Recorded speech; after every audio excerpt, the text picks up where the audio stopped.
Tonight, let us sit together in a calm atmosphere and slowly allow the body and mind to release every burden that might still linger from a long day.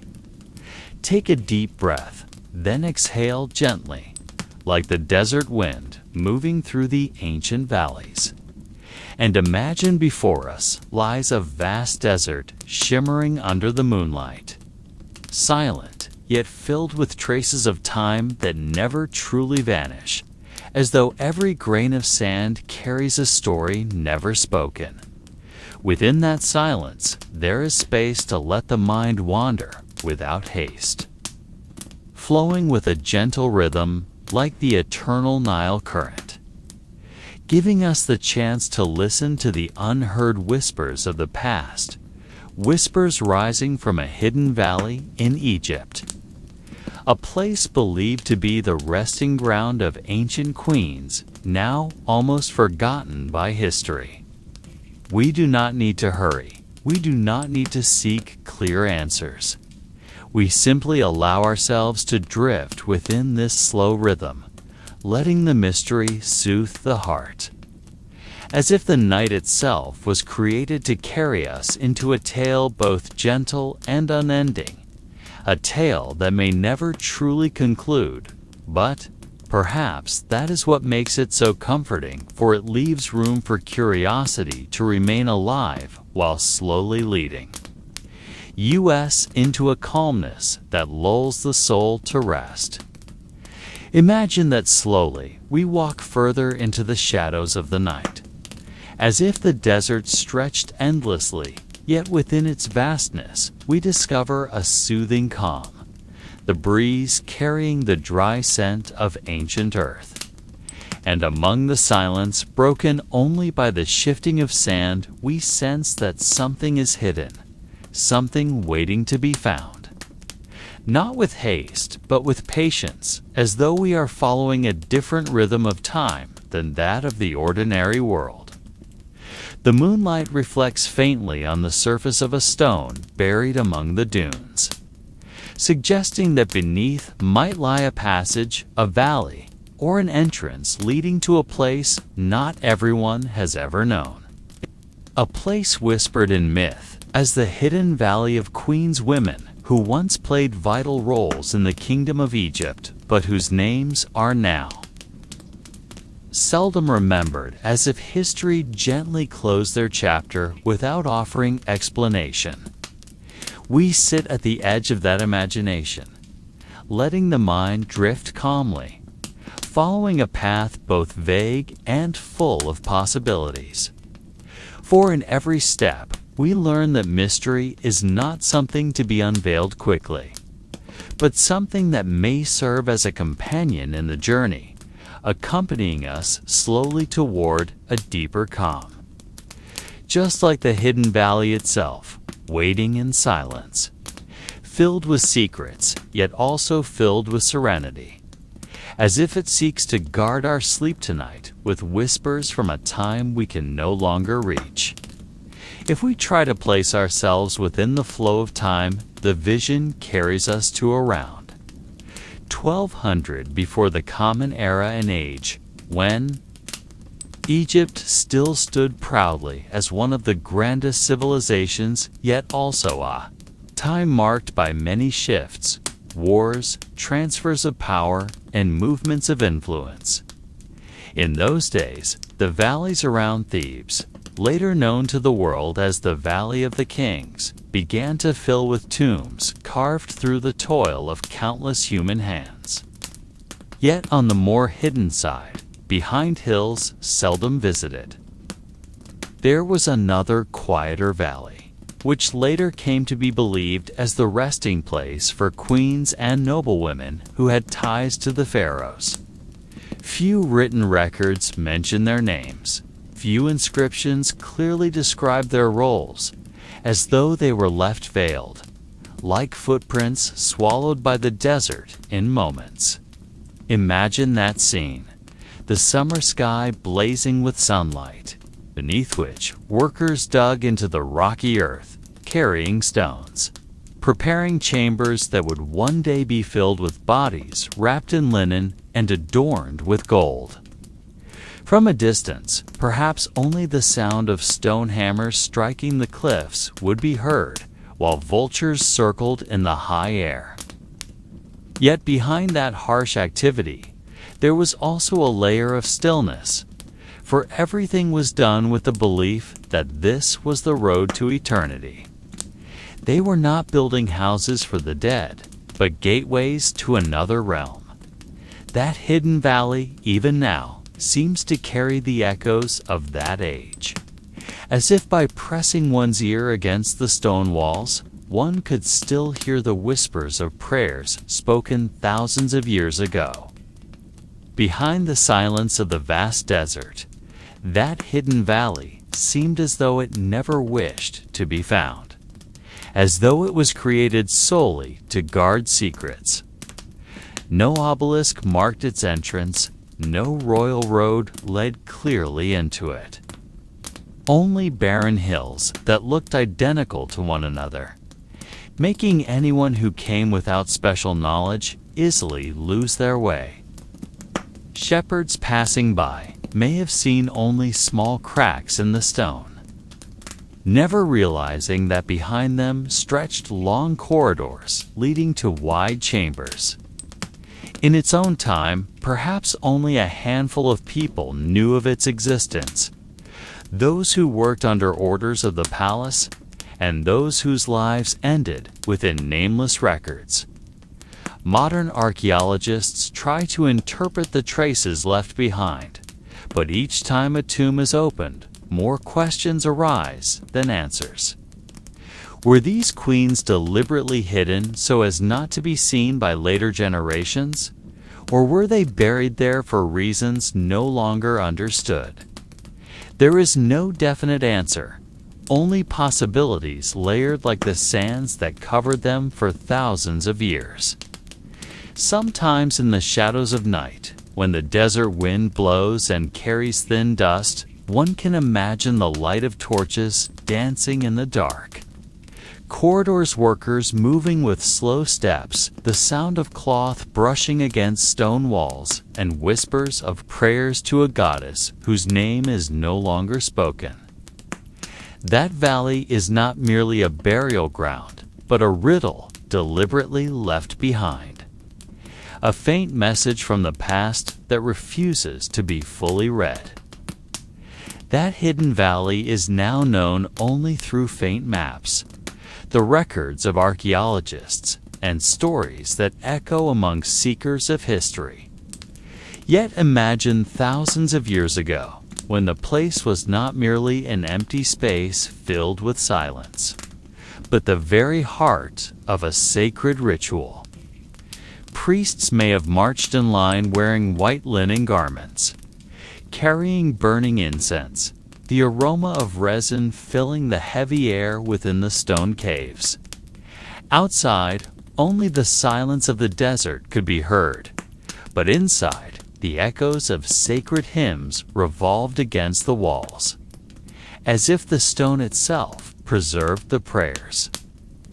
The queens buried there, their faces covered with golden masks, their bodies wrapped in fine cloth, surrounded by jewels symbolizing status, power, and eternity. All of it was carried out with the deep conviction that the journey to the other world must be prepared with precision, that no mistake could be allowed to prevent the soul from reaching its encounter with the gods. But now, what remains are fragile wooden coffins, faded paintings, and walls inscribed with symbols partly destroyed by time. Every detail we see is only a fragment of what was once whole, like pieces of a dream we try to recall upon waking. That is the mystery of the valley, a place once at the center of grandeur and ritual, now reduced to silent ruins, concealing stories that even the sands seem reluctant to reveal. Imagine the morning in that hidden valley during the time when the queens still reigned. The vast desert slowly warmed, sunlight creeping over the horizon, casting a soft golden hue upon the stone walls. In the distance could be heard the footsteps of guards who protected the secret entrance, standing still like shadows, merged with the rocks. Servants busied themselves, brushing sand from the pathways, though they knew the wind would soon cover them again. A donkey carrying jars of water passed by, led by a boy whose face bore both fear and awe. For he knew this place was not merely a tomb, but a palace of silence.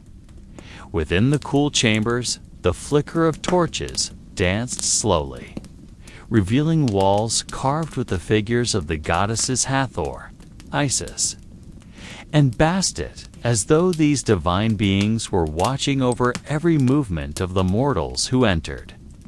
In one chamber, a scribe sat cross-legged, carving hieroglyphic symbols onto sheets of papyrus, writing long prayers that would later be placed beside the queen's body. The aroma of burning resin mingled with the scent of freshly woven linen, spreading a fragrance reserved only for noble funerary rites. The faint voices of prayer murmured like an unending chant, their rhythms slow, resembling the breath of the wind. All unfolded in order, without cries, without laughter. Only silence arranged by the unwritten rule that anyone present there was part of the Queen's journey into the other world. It was as though the valley itself absorbed every detail of daily life, making it part of a secret ever deeper and ever harder to grasp for those born thousands of years later. As midday approached, sunlight reached further into the cracks of the valley, reflecting faint glimmers across the hard stone. In a secluded corner, artisans could be seen, tasked with preparing golden jewelry, necklaces made of semi-precious stones, and alabaster vessels that would later be placed alongside the queen's body.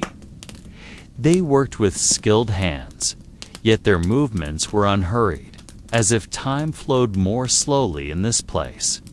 Every stroke of a tool, every tiny fragment of stone or metal, carried sacred meaning, for these objects were believed to accompany the queen in the afterlife. In another chamber, groups of women wove long linen cloths, destined to wrap the queen's body layer by layer until she would rest eternally. They labored in silence, only the occasional heavy breath and the soft rasp of cloth breaking the stillness. An old priest walked slowly through the narrow corridors, holding a wooden staff carved with lotus blossoms. At each corner he paused, reciting incantations incomprehensible to the workers but believed to be protective, ensuring no evil spirit disturbed the preparations. Outside the valley, ordinary life continued. Fields along the Nile crowded with farmers harvesting wheat, children running along the water's edge, and small boats gliding with their cargo of fish. Yet, whenever they cast their eyes toward the valley, a hush seemed to fall, reminding them that beyond those hills lay a great secret not to be touched. The valley became a thin boundary between the noisy world of the living and the silent world where queens rested with their mysteries. Night in the hidden valley always carried a different atmosphere, and the workers who stayed temporarily in small camps along the cliffs often spoke in hushed voices, as if afraid their words might be overheard by something unseen. A small fire burned at the center of their circle, shadows of tired faces flickering on the sand surface, and whispers of old tales passed from mouth to mouth. Some claimed that the valley's walls were not merely stone, but held carvings that appeared only under the full moon, symbols resembling eyes that were always watching. Others swore they had seen the shadow of a veiled woman walking upon the ridges, yet when pursued she vanished, as though dissolving into the desert wind. The priests offered comfort with prayers and incantations, yet the unease never fully left, for they knew that every stone, every grain of sand, and every object brought into the valley bore ritual meaning, not easily understood. Children in the village near the river were often forbidden from wandering too far, for their parents believed the queen spirits still walked among their tombs, guarding or perhaps searching for something unfinished. Workers would often wake suddenly in the night, hearing faint sounds like footsteps in sand, though no one was near. The silence of night grew heavy, and the chilled desert air seemed to remind them that this place was not simply a work site, but a threshold to a realm not entirely belonging to humans. Still, the work had to continue, for the queen's name must be honored. An ancient Egyptian tradition knew no choice but to proceed until everything was complete. They accepted their fear as part of their duty, bearing it quietly, as if they understood that the valley's mystery would never be entirely revealed. In the mornings after those whisper-filled nights, some workers often discovered strange small objects buried in the sand, as if the desert itself had decided to lift them to the surface. They were fragments of tiny statues carved from black stone, their surfaces smooth, yet their faces almost erased, leaving behind a faint silhouette difficult to recognize whether it was a queen, a goddess, or merely imagination shaping a figure from broken stone. There were also shards of pottery inscribed with swirling lines like a vortex that never ended. And some workers claimed that when they stared too long at these patterns, dizziness overwhelmed them and nightmares visited their sleep. The priests explained these objects as remnants of old offerings, perhaps left from burial rites never recorded, yet such interpretations failed to calm everyone. For on more than one occasion, the objects appeared in places that had already been cleared the night before, as though unseen hands deliberately placed them again. A young worker told of seeing a tiny golden scarab suddenly rise to the surface of the sand, though he swore the spot had been empty moments earlier. He picked it up, but a chill ran through his body when he realized the symbol engraved on its back was a crescent, moon facing the opposite direction of the sacred sign usually found in temples. The elders nodded gravely and ordered the scarab wrapped in linen and reburied far from the excavation site, so as not to disturb any lingering spirit. Yet only a few nights later, the same scarab appeared once more near the campfire, making the fear grow even stronger. Were these objects merely random remnants carried by wind and sand? Or were they signs that the valley guarded secrets intentionally revealing themselves to those who dared dig too deep? No one could answer with certainty. There was only silence, the ever-shifting sands, and the anxious gazes of workers who felt as though the valley itself was alive. Day by day, each small object that emerged from the sand was no longer seen as coincidence, but as a message attempting to speak in a language beyond ordinary human comprehension. The elders in the camp began to remind everyone that this valley had long been regarded as the resting place of queens absent from the official royal records, Queens who perhaps once held great power yet had their memory deliberately erased for reasons lost to time. Among villagers living nearest to the desert, there was a faint story of a queen who had once ruled with stern resolve, yet also with an intelligence that unsettled the priests. She was believed to have defied the order of the gods by inventing new rituals that honored the forces of sand and the moon, not merely the sun, as tradition demanded. For this, her name was erased, her tomb hidden, and all memory of her turned into a forbidden subject. But the desert never truly forgets. It keeps fragments, it guards remnants, and in certain moments it allows humankind to stumble upon them again. Workers who picked up the statue fragments or scarabs began to feel as though they were touching the scattered body of the forgotten queen, a body no longer made of flesh, but of stone, earth, and gold. The more objects were found, the stronger the sense grew that this valley was not simply a burial site, but a kind of threshold, a window into a memory that resisted extinguishing. At night, when the pale moon hung over the sands, some workers claimed they heard a soft singing, a woman's voice drifting from beyond the rocky hills. The voice was neither angry nor sorrowful, but calm and steady, like a mother reciting prayers for a sleeping child. No one knew whether this song was real or merely the echo of weary minds. Yet slowly, a conviction formed that the forgotten queen still watched over this valley in ways no history or logic could ever explain. The following days in that hidden valley felt increasingly different, as though time itself moved more slowly among the stones and sand.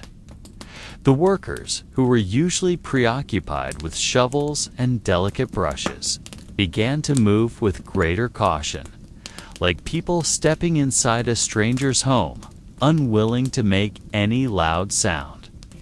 They no longer treated their task as a simple excavation, but rather as a visit to a living space once filled with queens, whose names were now unknown.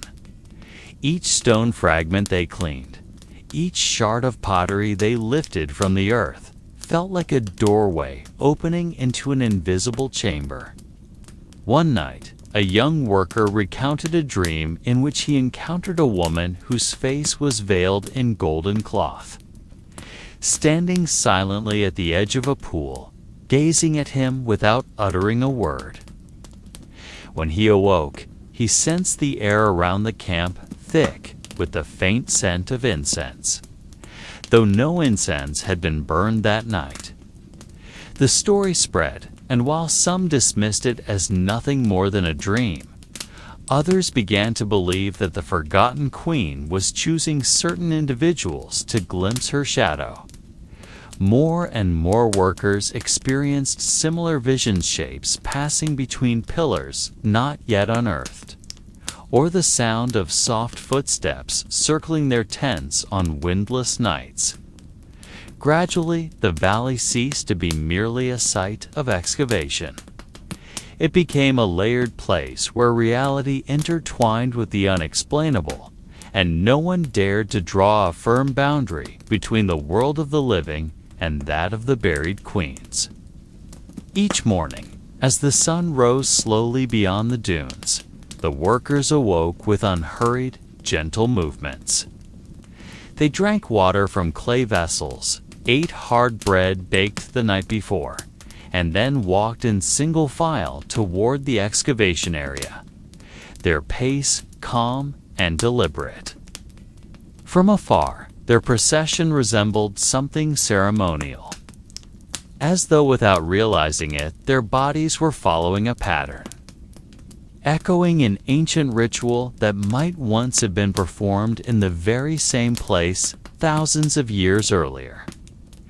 When they began their tasks, the movements of their hands brushing sand with delicate strokes, or the sound of metal shovels striking stone, created a rhythm both repetitive and soothing, like a wordless incantation. They spoke little, only occasionally signaling or warning one another, but otherwise they surrendered themselves to the stillness that cloaked the valley. One worker began placing a piece of bread upon a large stone each morning before digging, not out of personal habit, but because he felt something compelled him to do so. Others began pouring water onto the dry earth, explaining that softer soil cracked less easily, though they all knew it made little difference. Gradually, these small acts turned into shared customs until the entire group seemed to be carrying out a quiet ceremony each day before their work began. They themselves were unaware of the transformation. Yet to any observer, it was clear that the excavation was slowly becoming a cycle of gestures and habits more akin to a tribute to unseen queens than to an exercise in archaeology. Days passed, and the excavation began to reveal something beyond layers of sand and stone. There were no grand discoveries that could immediately be identified as royal artifacts. No golden chests or monumental carvings, but rather small fragments scattered like pieces of an incomplete puzzle. One worker unearthed a thin shard of limestone bearing faint scratches, as though once inscribed with hieroglyphs nearly erased by time. Yet, when brushed clean, the marks did not match any familiar Egyptian script. They seemed like variations of a language parallel to hieroglyphs, perhaps used only briefly before being abandoned. Elsewhere, tiny glass beads of deep blue emerged, their color still vivid despite their age of thousands of years, as though protected from decay by an unseen hand. Some workers began to treat the beads as symbolic eyes, for their hue resembled the night sky, and their gaze felt unsettling, following anyone who stared too long. Fragile cloth fragments were also uncovered, tightly bound within clumps of damp sand. The fabric disintegrated at the slightest touch, but not before someone noticed embroidered patterns forming a circle with a dot at its center. That simple design evoked an odd sensation, as if the same eye had returned in another form. The more fragments were gathered, the clearer it became that what they were uncovering was not merely the remains of a dwelling or a simple burial. These objects seemed to belong to rituals deliberately left behind, not meant to be easily understood, but rather to conceal something greater. No one could tell whether they were uncovering remnants of a forgotten queen or stepping too deeply into something that was perhaps always meant to remain buried beneath the sands.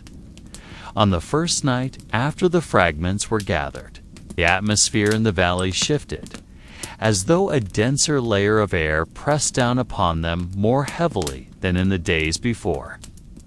The workers sat around a small fire, yet the flames seemed dim, as if the surrounding sand absorbed both heat and light until nothing remained. Some began whispering that they felt observed, not by their fellow workers or the overseers, but by something unseen, something standing silently beyond the circle of firelight. No footsteps echoed, no tangible shadows stretched across the ground. It's only a chilling sensation that pierced the bones each time someone turned their head toward the dark. One worker, an old man with a deeply lined face, spoke softly that his eyes had caught a faint glimmer among the stones, a glimmer not born of fire. but of something that shone like glass or a wet eye. His words silenced the others, and they all turned to look where he pointed, yet nothing appeared except dull rock. Still, the feeling did not vanish. Instead, it grew stronger, making their chests feel heavy with each breath.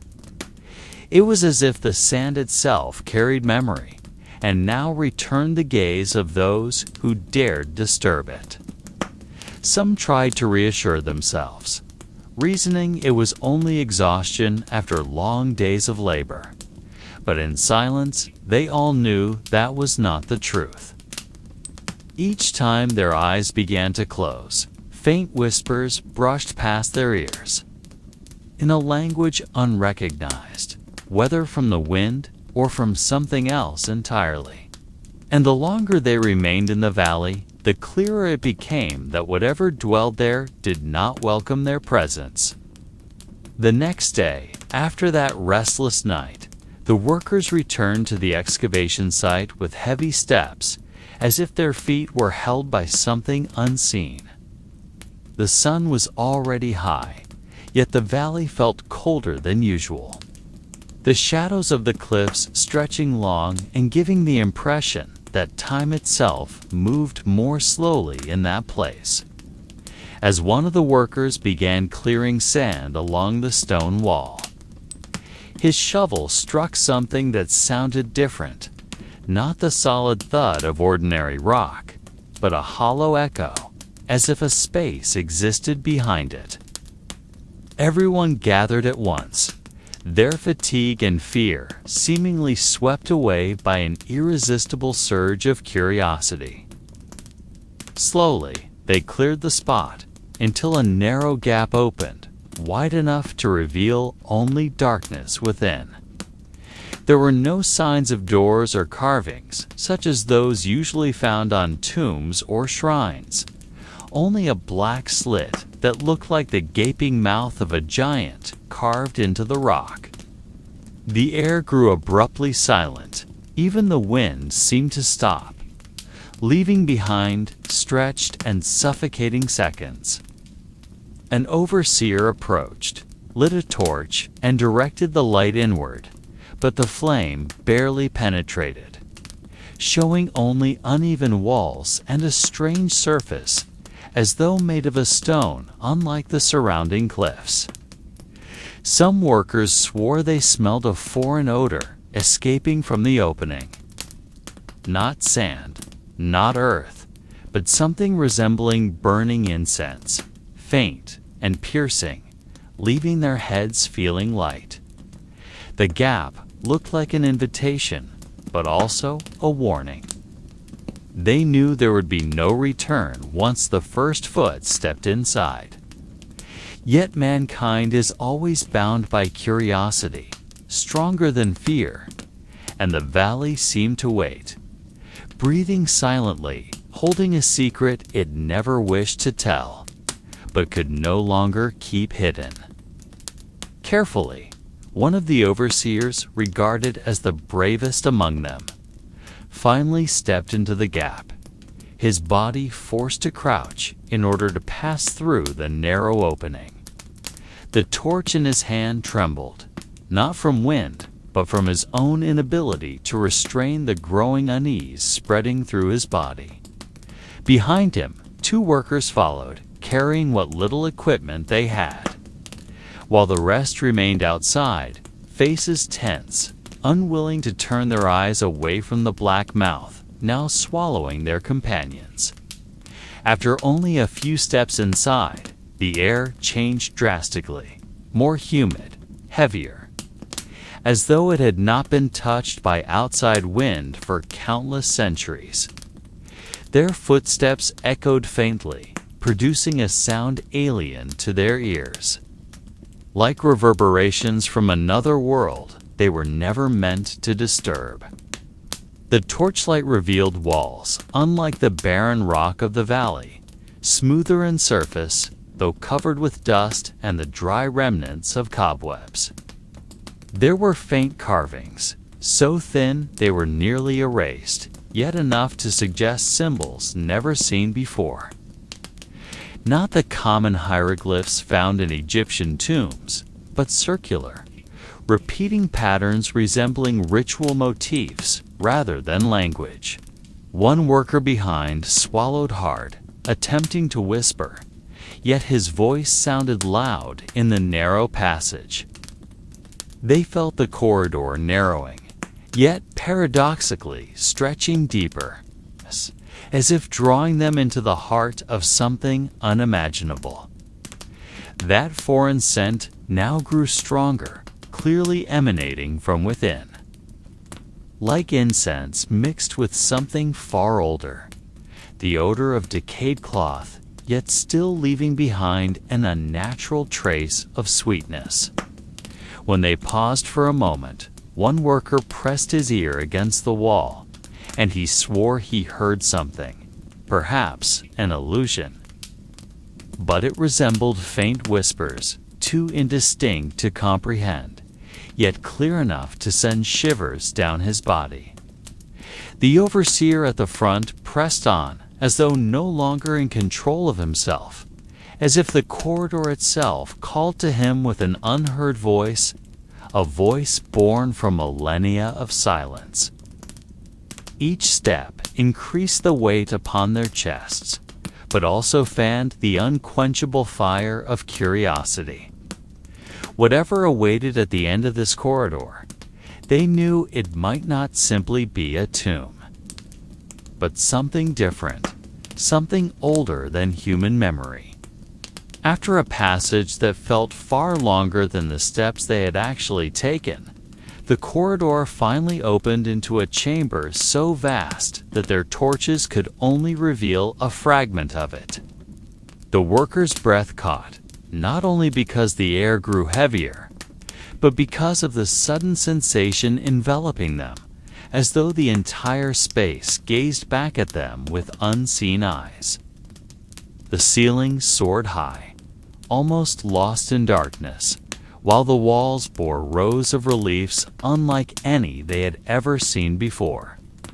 Not scenes of daily life or hunting, but depictions of female figures rendered larger than ordinary humans.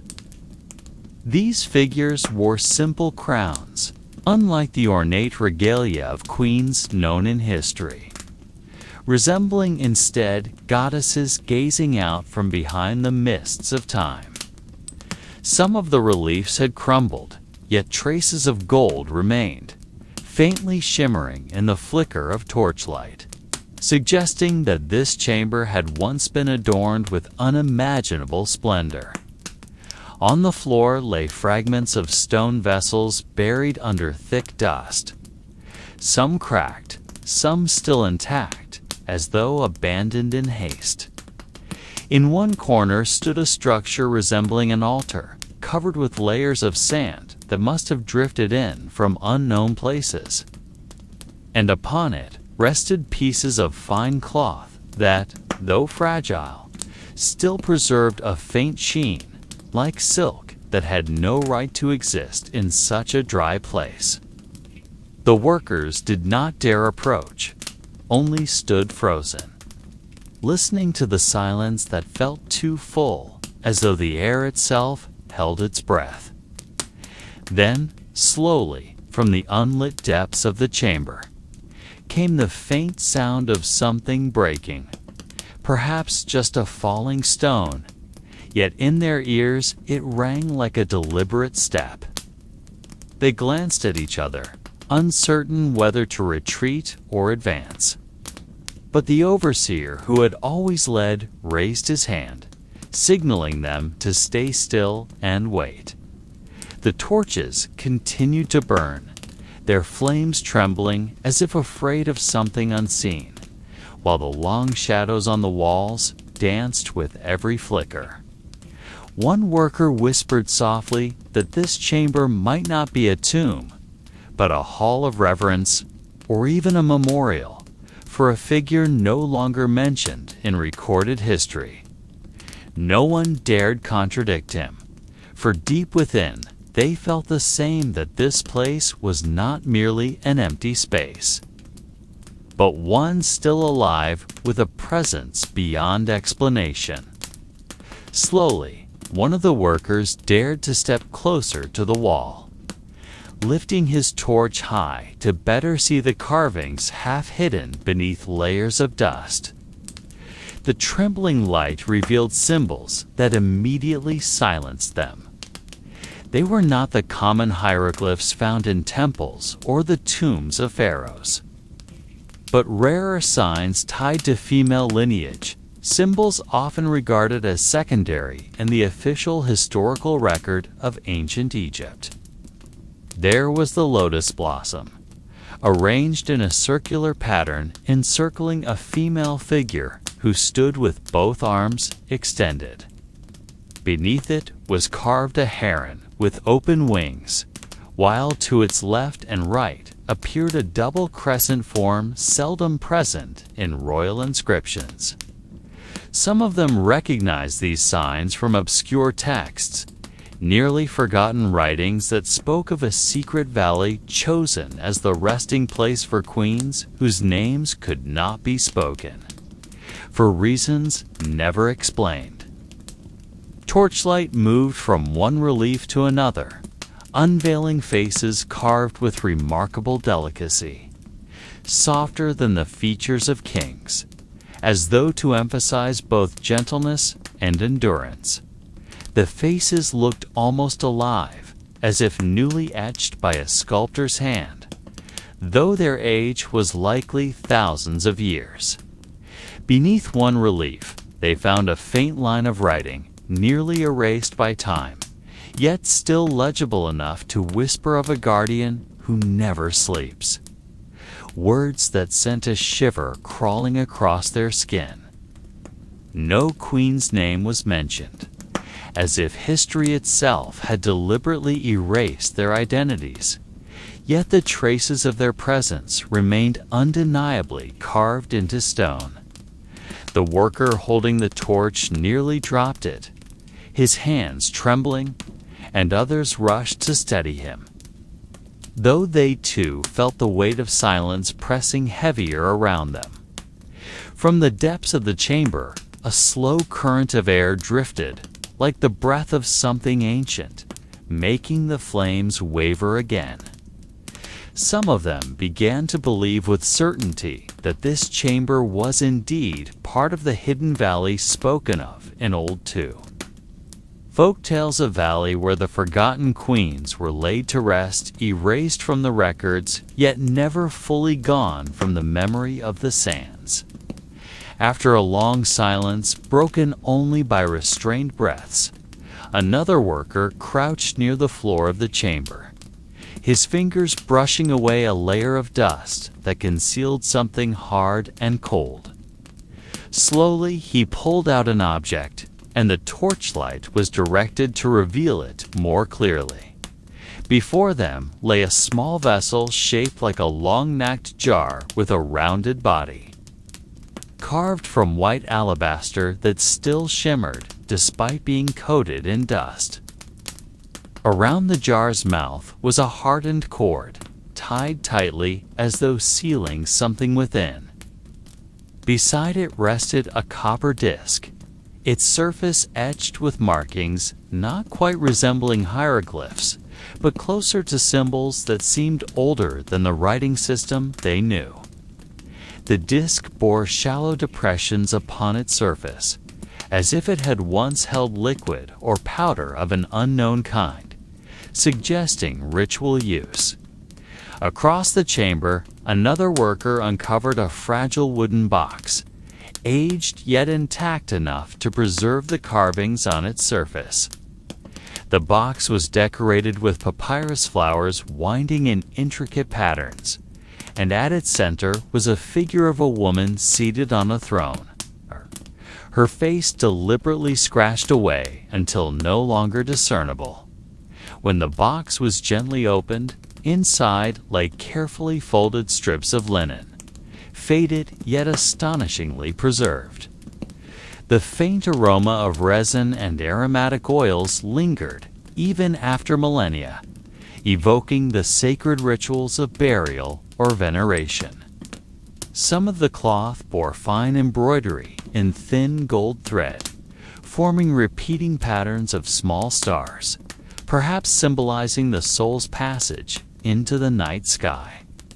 As they searched deeper, more objects emerged. A small stone vessel shaped like a human heart. A bronze mirror, cracked, yet still faintly reflective. And a necklace of lapis lazuli beads glowing faintly under the torchlight. Each object seemed deliberately left behind, not for human eyes centuries later, but as offerings to queens now resting only in silence. The atmosphere of the chamber grew heavier, as though every object carried a story never told, a secret only the departed could truly understand. Some of the workers exchanged uneasy glances, questioning silently whether they should proceed or retreat. For the longer they lingered there, the stronger the sensation became that something was watching, unseen but ever present in the darkness. As the objects were gathered in one place, the workers began to notice something that had previously escaped their attention. The symbols carved on the copper disc bore a striking resemblance to the faint engravings on the tomb walls, though not arranged in exactly the same way. One young worker pointed to the circular patterns on the disc, then raised his torch toward the wall near the fragile wooden box. Their faint carvings formed a circle filled with small stars, uncannily similar to the golden embroidery on the linen strips recently uncovered. Slowly, awareness dawned upon them that these objects were not mere offerings, but parts of a connected system. The alabaster jar sealed with hardened cord seemed intended to preserve some liquid, perhaps once poured upon the copper disc as part of a rite. The cracked bronze mirror may have served to reflect torchlight or sunlight onto the wall symbols, creating shadows or reflections that conveyed hidden meaning. The lapis lazuli necklace, faintly glowing under the dim light, might have been more than adornment, instead serving as a sacred marker or a key within a transcendent ritual. Together, they formed a symbolic network, suggesting that the chamber was not only a resting place, but also a ritual site where ceremonies may have been performed either before or after burial.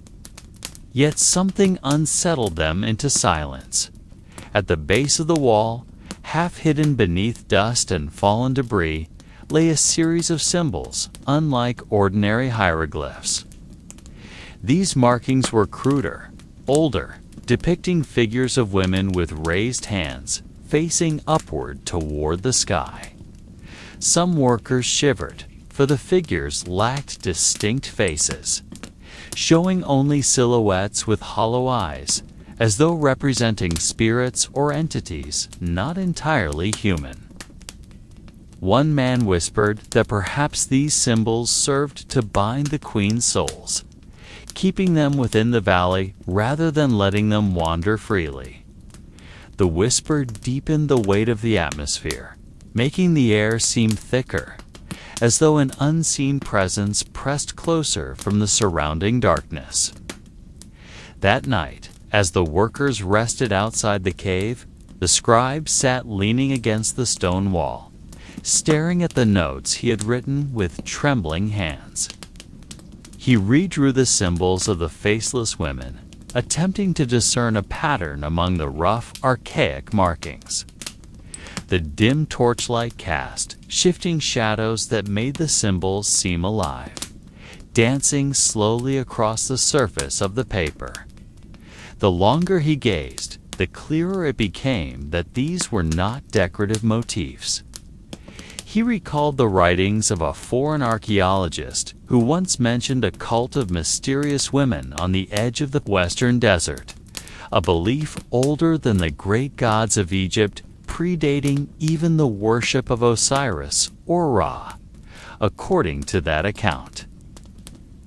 Those who revered these nameless female figures believed that the ancient queens drew their power not merely from lineage, but from a hidden bond with the earth, the waters, and the sky. The faceless silhouettes may have represented ancestors whose features were deliberately left blank. For a face was thought to be the doorway of the spirit, and leaving it empty ensured the soul remained tethered to this world. The scribe wrote down this possibility with cautious strokes, though within him grew the unsettling sensation that he was not interpreting the past, but rather being observed by something that had emerged from it.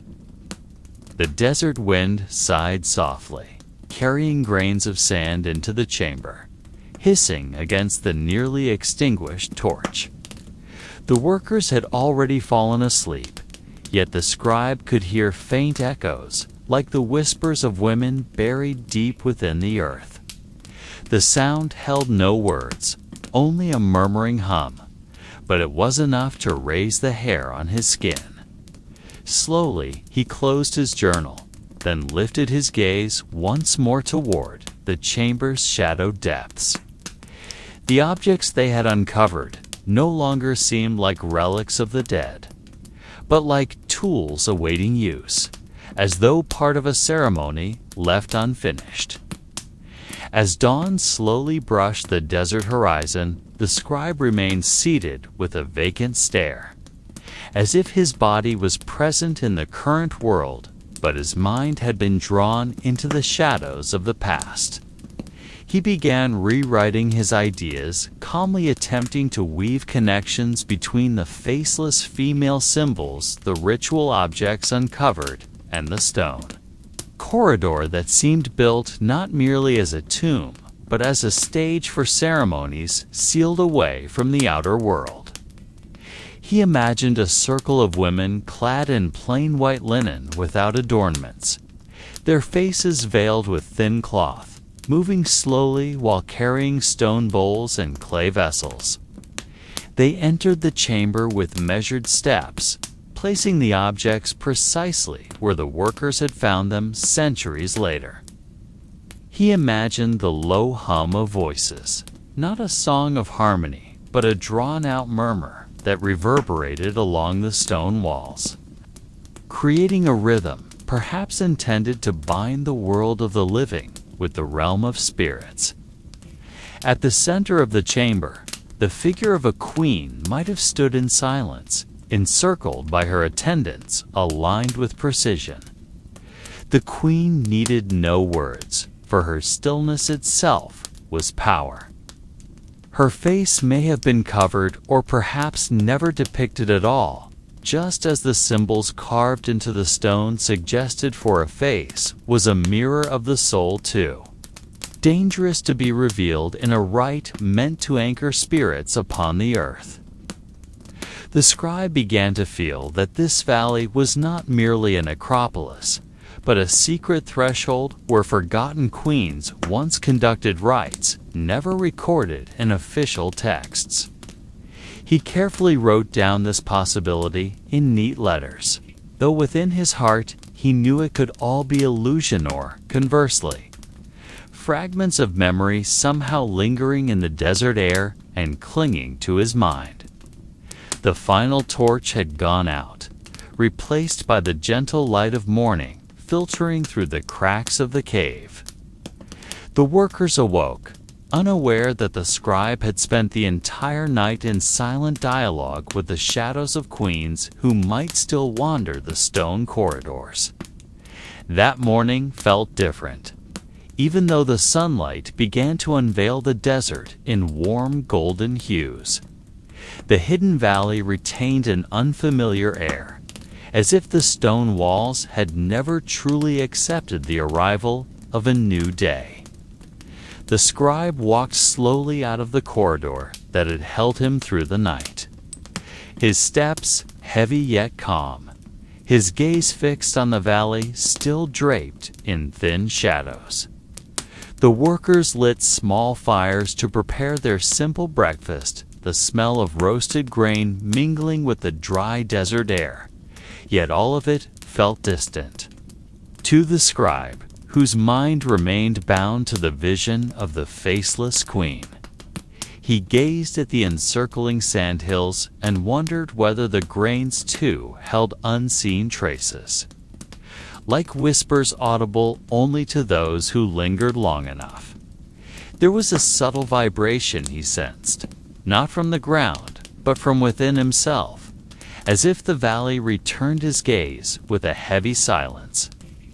He attempted to describe that morning, but his words felt stiff, for every sentence seemed incapable of capturing the stillness that was deeper than silence itself.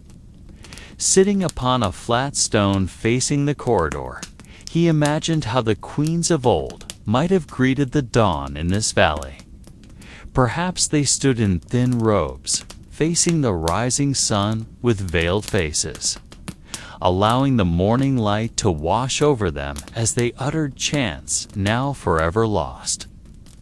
The scribe grew increasingly convinced that the ceremony was not merely a burial rite, but a means to preserve balance between life and death, a binding that allowed the queens to remain present even as their bodies lay long buried. This vision made him feel as though he were not merely an observer, but part of a vast script written beyond human comprehension. The morning advanced, the workers returned into the corridor with their tools, yet the scribe remained still, letting himself be enveloped by the gentle strangeness of presence.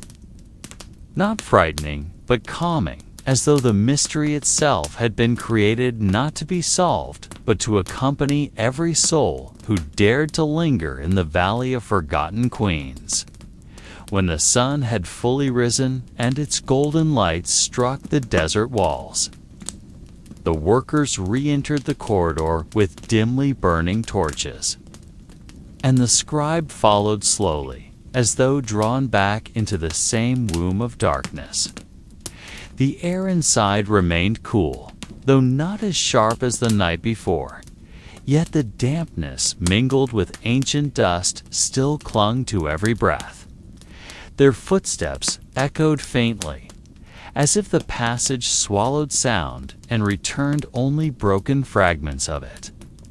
In a corner previously overlooked, one of the workers discovered a narrow crevice in the stone wall, partially concealed beneath a layer of sand, as if deliberately hidden from view. They brushed the sand away with care, and gradually a small dark chamber revealed itself. The scribe felt his blood stir, not with fear, but with a strange sensation, as if the chamber had long been waiting for him. When the torchlight was directed inward, the walls emerged, covered in delicate carvings, not depictions of gods or kings, as expected, but rows of floral symbols repeating endlessly, interrupted by hollow eyes staring blankly. No grand figures were shown, no stories of war or triumph, only spiraling patterns with no end. The scribe touched the wall with his fingertips, feeling the smooth yet deep engravings, and he wondered whether the design was mere ornament or a language yet unread. He began to imagine that perhaps the queens buried here were not simply companions, but guardians of something older than the kingdom itself. Perhaps they preserved a covenant with time, a covenant sealed through symbols readable only to those who had crossed the threshold of life. As the torch flickered under a faint draft of air from an unseen source, the shadows of the symbols danced along the walls, creating the illusion that the eyes moved, watching every step taken within the chamber. The scribe felt his own eyes grow heavy, drawn by the repetition of the patterns, as though his mind were being led into a current without end. Yet he resisted, drew in a deeper breath, and tried to write in his notebook, though his hand trembled slightly. The workers whispered faintly, some lowering their heads as if afraid to gaze too long at the symbols. The silence thickened, and the scribe realized that this chamber was more than a hidden room. It was a mirror reflecting the strangeness of time itself, a sensation that could not be explained in words, only felt by those brave enough to enter and listen. The scribe gazed at the symbols longer than he should have, and the longer he stared, the more he realized that the carved flowers on the wall were not mere decorations, but representations of the cycle of life itself. Blossoms blooming, withering, then returning again in an endless pattern, as if to declare that the lives of the queens buried in this valley had never truly ended, but only shifted shape, revolving within a circle of time, impenetrable to ordinary mortals. Between the flowers, the carved eyes stared coldly at him, and he began to feel that their gaze was no illusion of torchlight, but an integral part of the hidden message. He suspected the eyes symbolized vigilance, that even in death, the queens had never ceased to observe, never ceased to guard their secret against those daring to intrude. He recalled an old tale once told to him by a withered priest, that noble women of Egypt believed themselves capable of weaving time itself, halting events from flowing as they should. Their power was not built with swords or laws, but with promises woven into symbols, prayers, and rituals. The scribe shuddered at the thought that this little chamber might be the residue of such a ritual, a place where vows were inscribed not in words, but in forms repeating without end. Each carved flower was a memory planted. Each eye was an oath to watch, ensuring no one dared to trespass. As he scribbled these thoughts into his notebook, he realized how fragile his role as an observer truly was. He was no longer merely a chronicler of history, but a witness to something striving to stitch past and present together. The sound of his heartbeat pounded in his ears, and he felt the corridor tightening, as though it did not intend to release him back into the outer world. The workers behind him had grown uneasy. One whispered that the air in the chamber made it hard to breathe, while another claimed to hear the murmur of women's voices, though no one else was present. The scribe turned, gazed at the pale faces behind the flickering torchlight, then returned his eyes to the carvings.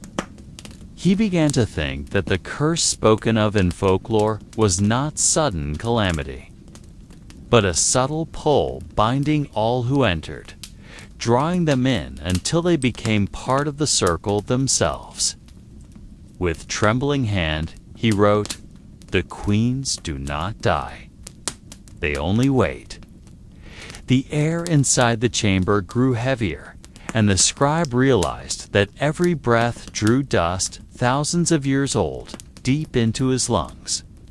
The torchlight wavered as though its flame refused to remain steady in the presence of the carvings on the wall. The workers who had accompanied him now looked increasingly uneasy. Some exchanged pale glances, while others kept their eyes lowered, as though afraid to meet the carved eyes that seemed to follow their every movement. One worker whispered softly that they must leave before the sun set, for if night descended while they remained inside, none would ever emerge alive. The scribe remained silent, weighing those words whether they were mere superstition or truths passed down faithfully for generations. He knew this valley was not merely soil and stone, but a space that held time differently. On every wall, the carved flowers continued their endless cycle, as if to remind him that time here did not flow in a straight line, but circled endlessly, consuming those who lingered too long. The scribe felt a strange pull, like a faint invitation urging him to remain, to read, and to interpret further. Yet at the same time, he felt the human gaze behind him, the workers unwilling to sacrifice their lives for his delay. That tension made him realize he stood upon a narrow boundary between knowledge and danger. He wrote a note about it, recording that the queens seemed to have left a trap not of poison or blades, but of curiosity itself. The more one tried to understand, the more one would be At last, the scribe gave a subtle gesture with his hand, signaling the workers to prepare to retreat, though in his heart he knew the valley would never truly release him. The symbols would continue to haunt his thoughts, even as he left the chamber, even as he returned to the outside world. Before stepping away, he turned once more toward the wall, meeting the eyes with a look of doubt, and closed his notebook with trembling hands. Their footsteps began to echo along the narrow corridor that connected the chamber to the outside world, and each echo sounded heavier than the actual step, as if other feet followed from behind. The workers quickened their pace, some bowing their heads and murmuring simple prayers taught by their ancestors. The scribe walked in the middle, restraining himself from looking back, though curiosity pressed hard upon him, urging him to confirm whether something indeed followed. The torches they carried released thin smoke trapped against the stone walls, creating illusions of moving shadows like beings clinging and watching. The air grew colder, unlike the desert's usual heat, even when the sun began to wane. As they advanced, faint cracking noises rose from the stones, as though the walls wished to close and imprison them within. One worker nearly dropped his torch in panic, but the scribe rebuked him softly, reminding them that panic would only hasten disaster. He realized that this atmosphere was not merely the physical effect of a narrow passage, but a warning, a message designed to test the resolve of anyone who dared enter. The shadow of the flowers carved earlier now seemed to echo along the corridor, though they had left the chamber. The flowers appeared to bloom in the air, then wither quickly, a cycle repeating in their inner vision. The scribe bowed his head, writing notes with trembling hands, recording that this valley was a place where time did not end at the exit, but continued to accompany every step far beyond. When sunlight began to gleam at the corridor's end, relief came, yet only briefly, for behind them the echo of other footsteps still resounded, steady, heavy, and unwilling to cease. The workers rushed outside, gasping for desert air. But the scribe lingered a moment at the corridor's threshold, listening with taut ears, then closed his notebook, writing that the secrets of the valley were not only buried in the earth, but also walked beside all who had ever entered. As soon as their feet touched the sand of the valley, bathed in the fading light of sunset, many of the workers felt relief, as if released from an invisible snare. Yet that relief did not last, for the air outside did not feel ordinary. It was as though a thin layer floated above the valley, wrapping the whole place in a heavy silence. The wind blew gently, carrying grains of sand that shimmered. But the shimmer looked different, like fragments of glass falling from the sky. The scribe gazed around, noting that the silence of the valley was not a natural silence, but one seemingly contrived, designed so that every sound entering became unfamiliar. The workers, who earlier had wished to leave at once, now stood motionless, listening to something not heard by the ear, but felt in their chests. A bird crossed overhead, yet the flap of its wings left no echo, only a dark shadow that touched the stone wall and vanished. The scribe wrote that this valley was not merely the burial ground of queens, but a space refusing to connect fully with the outer world. He bent down to the sand, trying to grasp it, but the grains felt colder than ordinary desert earth, as if holding moisture that should not exist in such arid barrenness.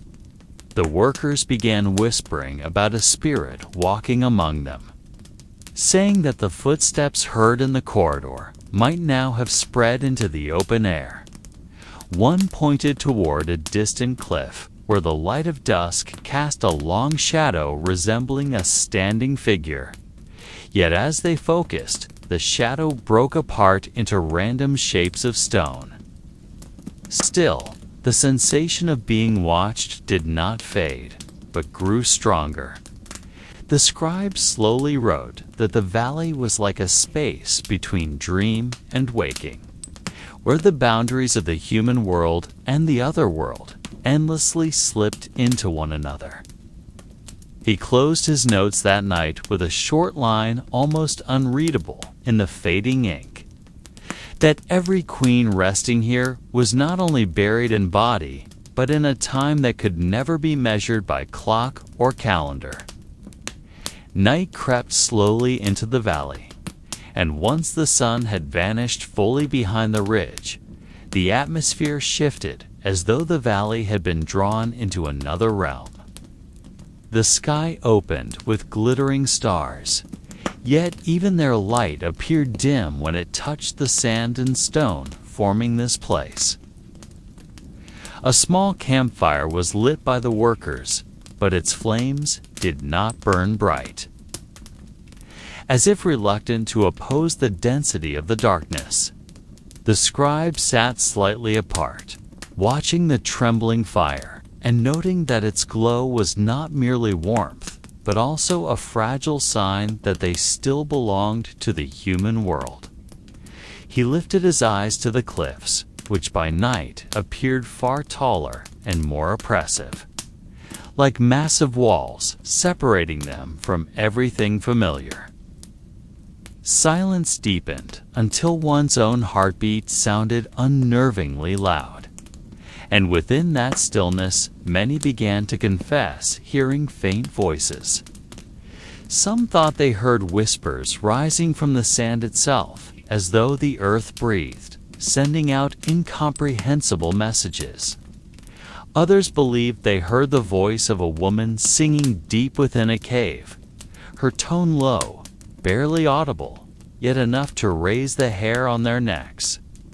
The scribe wrote that the sound might be nothing more than an illusion born of exhaustion. Yet he could not ignore the fact that several people heard it simultaneously, even though they sat apart. They did not exchange words, only glances, their eyes searching for confirmation in the stillness of night. A small scorpion crawled near the fire, moving slowly, and one of the workers drove it away with a stick. Yet the scorpion did not scuttle like ordinary creatures. It seemed to follow an unseen line, heading deliberately toward a certain direction before vanishing into a slit of sand. All fell quiet, realizing even the smallest creature appeared subject to mysterious patterns no one could explain. The scribe added a note that in the nighttime the valley became more alive than in the day, though the life present was not life as they knew it. Something circled, flowed, and moved behind the darkness, unseen but tangible, like the current of a river beneath the ground. That night, they all knew sleep would not come easily. For each time their eyes grew heavy, it felt as though a presence drew near, waiting for humans to grow fully unguarded before revealing itself.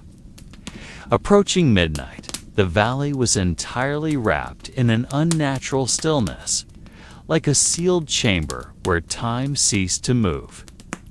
The workers lay restlessly near the fading campfire, some attempting to close their eyes, others staring upward at the starry sky, hoping for peace. Yet peace never arrived. Instead, the unseen presence grew nearer, seeping between shadows and grains of sand. The scribe noted how the air suddenly grew heavier, like a room filled with smoke, though no fire burned, making lungs labor harder with every breath. In that state, the faint voice returned, this time clearer, like a chant in a language none could understand. It echoed from the cliffs, as though it came from a hidden mouth of a cave concealed within the darkness. Some workers rose and lit small torches, but even the flames seemed reluctant to stretch outward, forming only a narrow circle that emphasized the immensity of the surrounding black. Then, one by one, their eyes were drawn toward a single point on the valley wall, a place that appeared different than the rest, as though the stone there pulsed softly like a beating heart. None dared approach, yet all knew something sought to reveal itself. The scribe described the moment calmly, without judgment, observing only that the valley might not be merely a resting place for bodies, but a space where the boundary between the living and the dead blurred.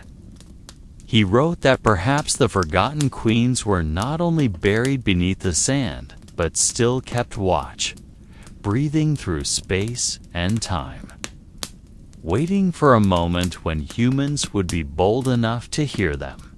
That night ended not with relief, but with unease unresolved, only postponed by the coming dawn.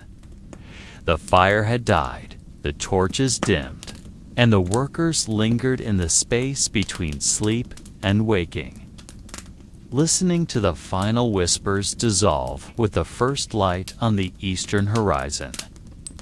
Dawn unveiled a thin mist that lingered between the walls of stone. Yet the peace expected with morning light felt fragile, easily broken. The workers rose with heavy eyes, some gazing around with puzzlement, for they felt as though the night had lasted far longer than it should. The scribe noted that in the first hours after sunrise, valley shadows did not fade, but rather grew thicker, like ink deliberately poured into the cracks of the cliffs. No rational explanation could be found, yet all present sensed the same truth, that the valley resisted the daylight, as though guarding something unwilling to be revealed to the outside world. Ancient records spoke of hidden corridors that only appeared under certain conditions, perhaps during the full moon, perhaps when the sun struck from a precise angle, or perhaps when humans lingered in a state half awake, half dreaming. None truly knew. Yet that morning, on one of the cliffs, faint markings appeared, resembling ancient carvings, almost like hieroglyphs, but rougher, as if hastily inscribed. The markings aligned in strange patterns, and at their center lay a shape like an eye, not fully open, half closed, gazing toward the workers without truly gazing at them. Some attempted to touch the carving, but each finger that neared seemed repelled by thicker air, as though an invisible layer protected the stone's surface. The scribe described it flatly, saying the phenomenon could not be determined, whether it was truly a hidden doorway or simply an illusion born of morning light. Yet he added a lingering note that perhaps this was the beginning of a path toward the chamber long guarded, the chamber from which the voices of the night had arisen. In the days that followed, the atmosphere in the valley shifted further, as if the air around the massive stones remembered and preserved every human step that crossed it. The workers began to report the same dreams, though they slept in different places.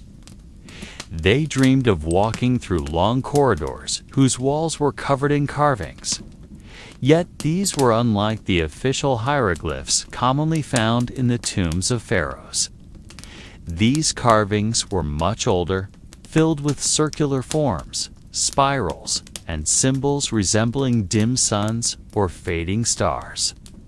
In those dreams, they were not alone. A figure of a woman appeared, wearing a simple crown, her face veiled with thin cloth. And each time someone tried to approach, she walked farther away, vanishing behind a grand door made of hardened sand.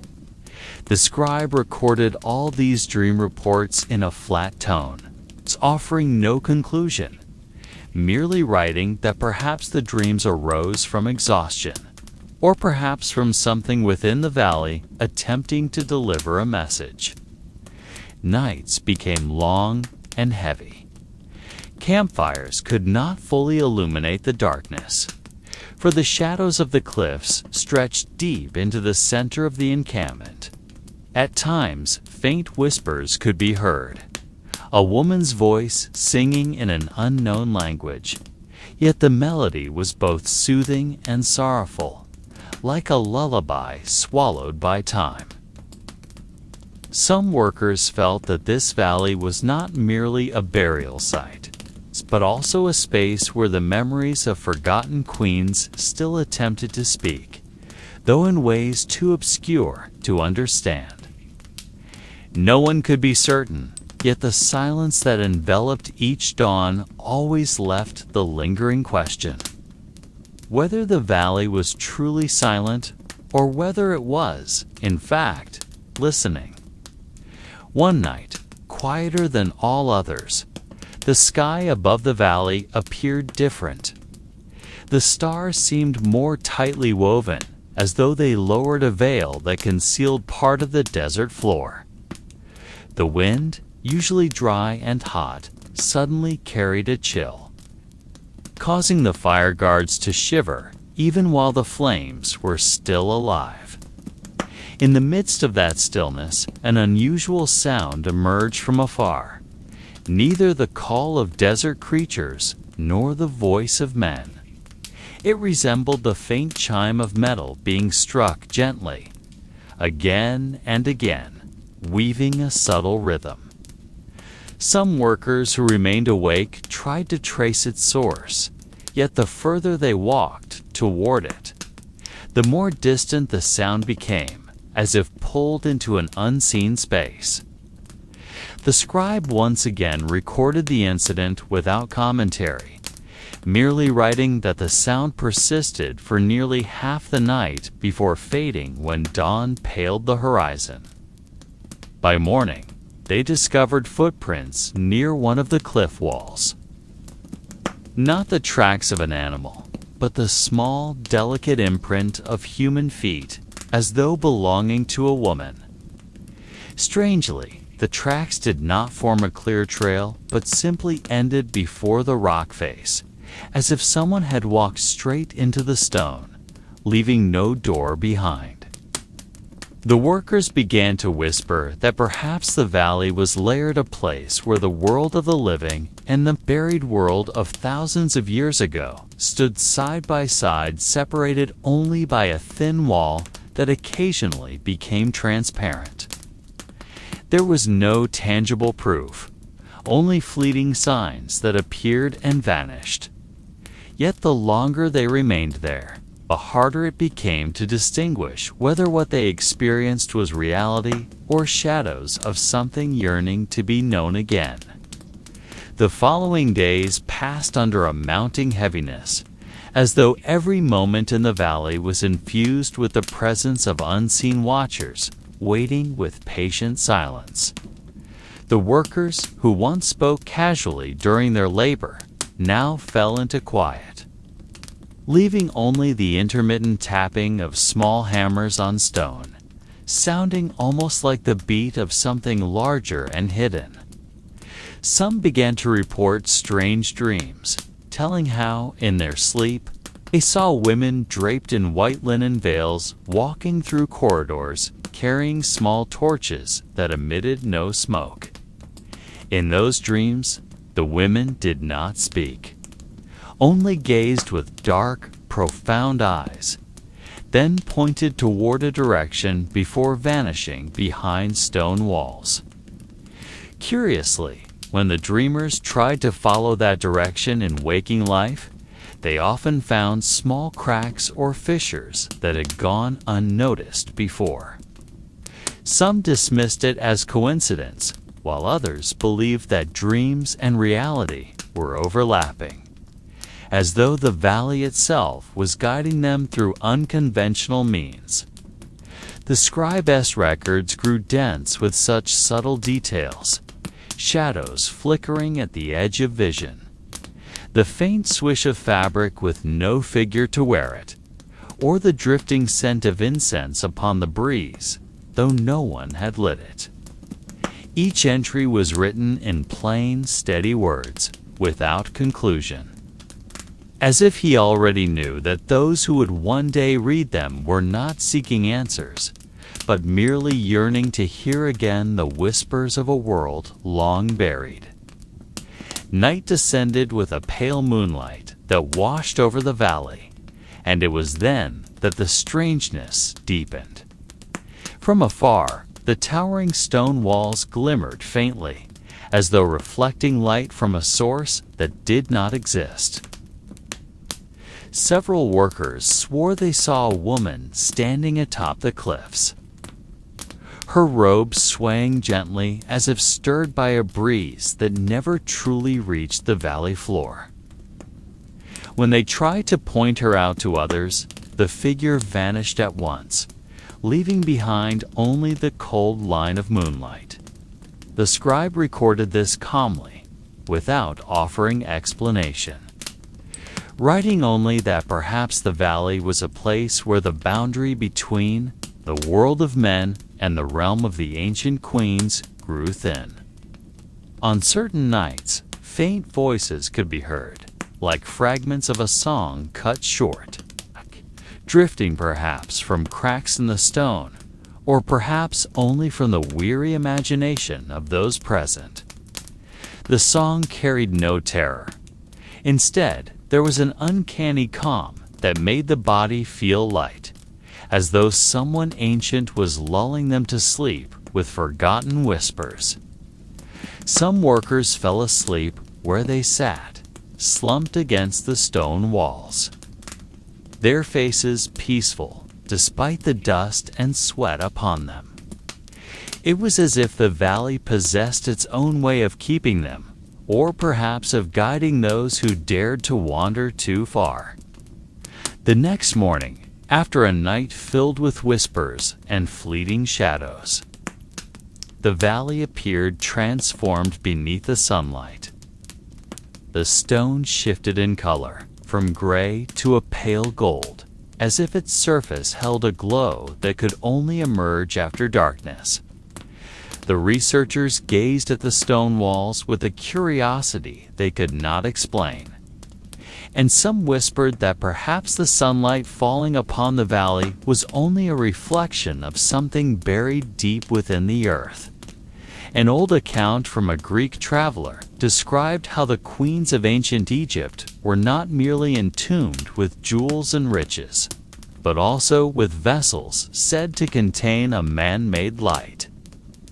That light, according to legend, never faded, and when the vessel was opened, its radiance would reflect upon the walls of the tomb, filling the chamber with brightness without flame.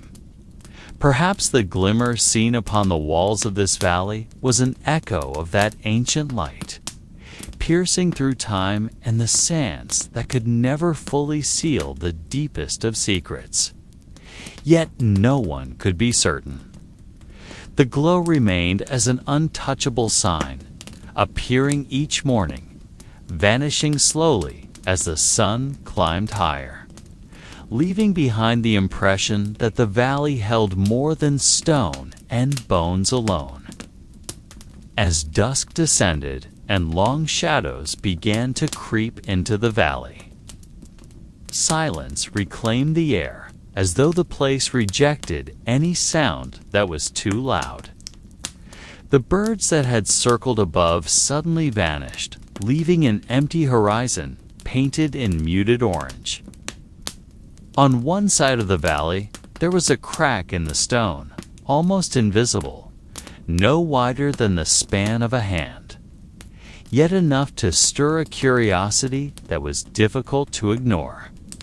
A few archaeologists attempted to approach, but their steps felt heavy, as if something unseen held them back.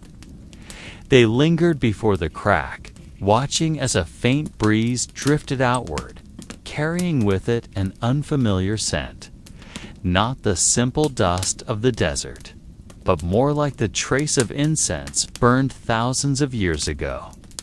Ancient Egyptian texts once spoke of great queens who were not protected solely by stone and carvings, but also by prayers woven into the chambers, prayers that became protection for the worthy and curses for those who were not. No one knew whether the crack led to a hidden chamber or was merely a natural hollow in the rock.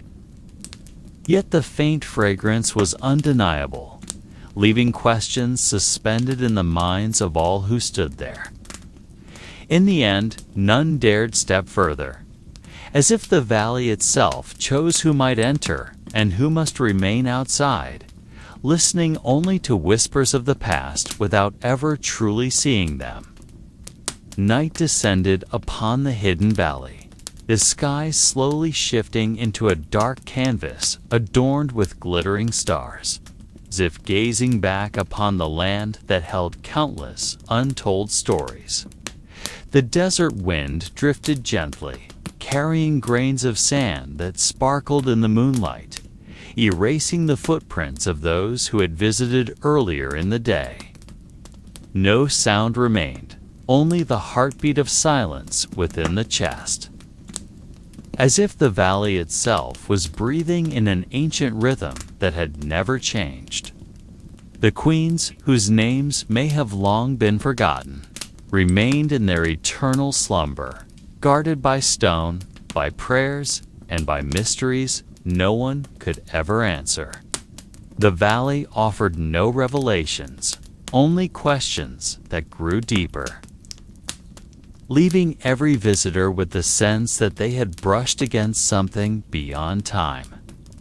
Like a tale that never truly ends, this story closed upon itself quietly, allowing us to drift into sleep alongside the shadows of pyramids, the river Nile and the vanished faces hidden beneath the sands.